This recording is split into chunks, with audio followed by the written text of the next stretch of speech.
예. 사면 안 한다. 일단 물음표가 달리긴 했어요. 문재인 대통령이 퇴임 하루 전날인 8일, 그러니까 부처님 오신 날을 맞아서 마지막 사면을 단행할 것인지 관심이 집중이 되고 있습니다. 이명박 전 대통령을 포함해서 최측근인 김경수 전 지사, 그리고 정경심 전 교수까지 거론되면서 파장이 만만치 않은데요. 그런데 오늘 청와대의 입장 하나가 전해졌습니다. 지금은 사면을 말할 때가 아니다라는 생각입니다. 국민들에게 공감대가 형성되어야 한다는 것입니다. 국민 화합과 통합을 위해 사면에 찬성하는 의견도 많습니다. 사법 정의와 국민 공감대를 잘 살펴서 판단하겠습니다. 저 마지막 화면을 봤을 때는 뭔가 문 대통령이 특별 사면에 대해서 결단을 한 거 아닌가라는 관측도 있었는데, 일단 오늘 연합뉴스의 보도를 보니까 공식적으로 사면과 관련해서는 논의된 바가 없다. 그럼 문 대통령의 결단도 없었고 그냥 사면 없이 퇴임을 하겠다, 이게 문 대통령의 생각인 겁니까? 네. 오늘 그 청와대가 밝힌 이 사실만 놓고 보면 예. 일주일밖에 남지 않았기 때문에 이제 사면을 지금부터 준비를 해도 빠듯하거든요. 그런데 오늘까지도 사면을 준비를 하고 있지 않다라면 아마 퇴임을 앞둔 대통령이 특별 사면을 단행하지는 않겠다, 이렇게 그 해석이 되는 대목이고요. 그리고 문 대통령의 그 말씀 중에 아마 힌트가 있는 것 같습니다.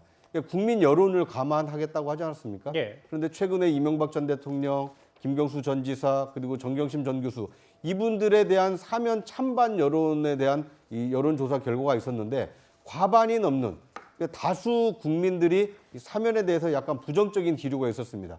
다만 이재용 부회장에 대해서는 사면 찬성률이 높았습니다만 이재용 부회장만 사면해주기는 상당히 좀 어려운 상황 아닙니까?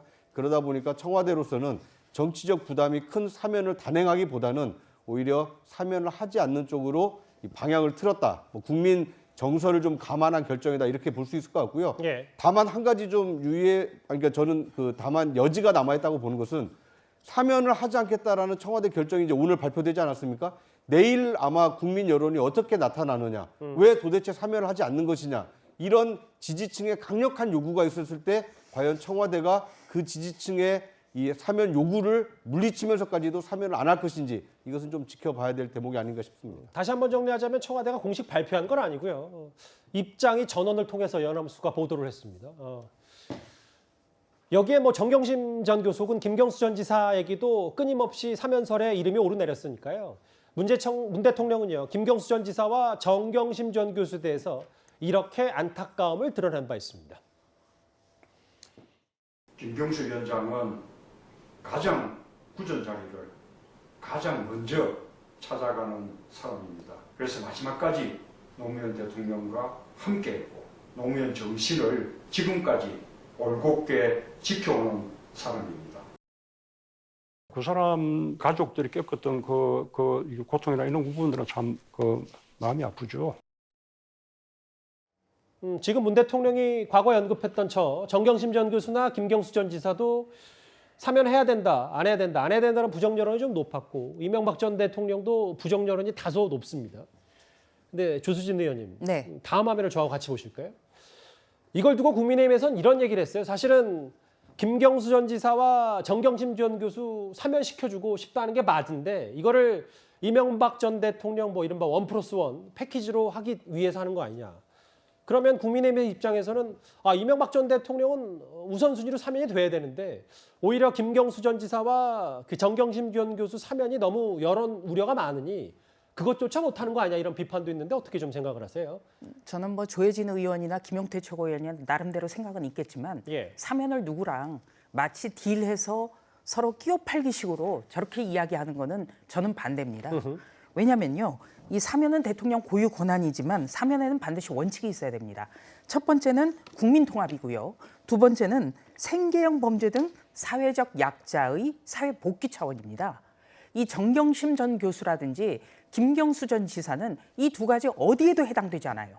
오히려 오늘까지도 사면이 논의된 바 없다, 이런 식으로 말하는 것 자체가 저는 굉장히 청와대가 부적절하다고 봅니다. 아하. 제가 2006년에 기자 때인데요, 열린우리당 출입할 때입니다. 예. 오늘까지도 사면이 거론된 적 없다, 이렇게 했던 분이 내일 사면이 된 적이 있어요.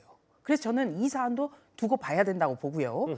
김경수 전 지사 같은 경우에는 민주주의의 근간을 흔드는 선거 부정에 연루됐습니다. 예. 바로 이것 때문에 사면 대상이 결코 돼서는 안 되는 거예요.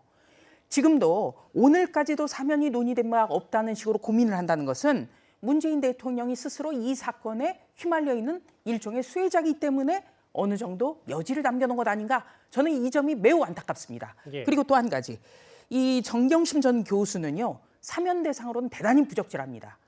왜냐하면 자녀 입시 비리 등으로 대법원에서 징역 4년 확정 판결 나온 지 3개월밖에 되지 않았어요. 예. 그리고 중요한 거는 조국 전 장관이 같은 혐의로 재판을 받고 있습니다. 그러니까 공동체이면서 공범이 재판을 하는데 또 다른 공범을 풀어준다? 이거는 말이 안 되는 거예요. 그러니까 이명박 전 대통령 사면과 전혀 관계없이 두 사람의 사면은 논의 자체가 돼서는 안 된다는 게 제 생각입니다. 예. 그러니까 지금 이게 얘기가 나온 게 어떻게 나왔는지를 좀 한번 짚어봐야 될 것 같습니다. 예. 일단은 이명박 대통령 같은 경우에는 국민의힘에서 요청을 했어요. 사면에 대해서 그런 요청이 있었고요. 이재용 삼성전자 부회장 같은 경우에는 경제 5단체가 공식적으로 요청을 했습니다. 그리고 정경심 교수 같은 경우에는 송기인 신부를 비롯해서 종교계에서 요청을 했고요. 김경수 지사 같은 경우에는 윤핵관인 권성동 의원이 처음 얘기를 했어요. 예. 원내대표가 되기 전에 그런 얘기들을 꺼내서 같이 이명박 대통령하고 사면을 할 것이다. 그런 얘기를 KBS 라디오 나와서 얘기를 했거든요. 그러니까 이런 부분들이 봤을 때 이게 문재인 대통령이 그럼 먼저 얘기를 한 것이냐. 저는 이분들 모두에 대해서 사면하는 거 다 반대입니다. 다 반대인데 이거를 마치 이를테면은 지금 그러니까 국민의힘이 북치고 장구치는 거예요. 이를테면 권성동 의원이 얘기 꺼내고 그거에 대해서 조혜진 의원이나 김용태 최고가 지금 저렇게 얘기를 하는 게 알겠습니다. 이게 이상한 모양새라는 거죠, 오히려.